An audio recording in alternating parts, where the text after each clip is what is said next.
The bank does not see you as a person. It sees your balance. And that single number determines everything about how you will be treated from the moment you walk through the door. Jordan's account went negative. Maybe $4, maybe $400.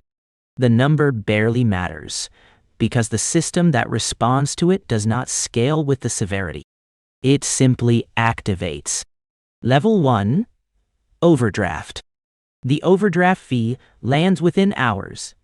$35 charged automatically by a system that does not know Jordan's name, does not know the paycheck was delayed, and does not care about any of it. If Jordan had money, the account would not be overdrawn. Because there is no money, there is now even less of it. The math is almost elegant in how precisely it punishes the wrong person. Level 2. Low balance. The account is no longer negative. Jordan has $200, sometimes $400, before the rent payment drops it back down, and the cycle quietly restarts itself. The monthly maintenance fee withdraws automatically because the average daily balance never reached the minimum the bank requires. Jordan is paying the bank for the privilege of holding Jordan's own money. Level 3. Stable income. Something shifts when the direct deposit becomes consistent and predictable every 2 weeks. The bank does not call to acknowledge this.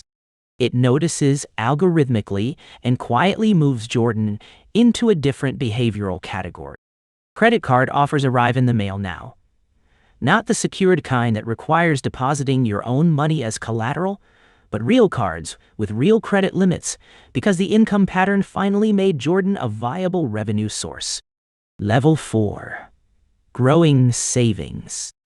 Jordan has been consistent. Not lucky, not dramatic, just consistent. The savings account holds real money now. The credit limit keeps increasing without Jordan ever asking for it. If this video is making you see money differently, drop a like right now and let us know in the comments. Which level do you think most people are trapped in, and what is actually keeping them there? Subscribe so you never miss content that explains finance the way no one ever taught you. Level 5.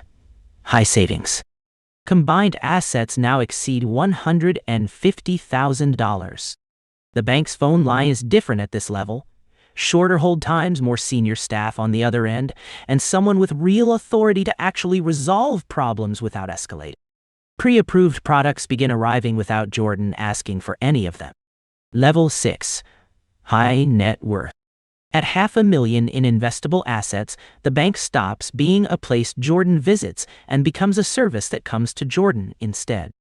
Wealth management, investment planning, and tax coordination are now offered as a single coordinated relationship.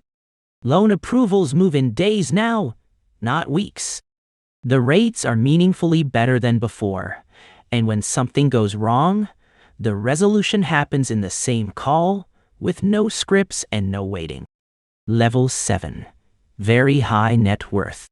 Above $5 million in assets, the bank begins offering products that do not appear anywhere on their public website, rates not posted, investments closed to ordinary clients, and access earned only through the size of the relationship itself. Level 8. Ultra wealthy. Private banking is a completely different product from wealth management, in the same way a private charter is different from first class. The private banker handles fewer than 20 relationships total, and their professional focus is entirely on those accounts alone. The interest rate on the loan is negotiated personally, not published anywhere. Documentation that takes a regular client 2 full weeks to complete is handled internally in 2 days because everyone processing it already knows whose account this is. The system that was automated and indifferent at level 1 is now human, attentive, and oriented entirely toward yes. Not because the laws changed, but because the bank's internal discretion is exercised in full favor of relationships that generate significant revenue.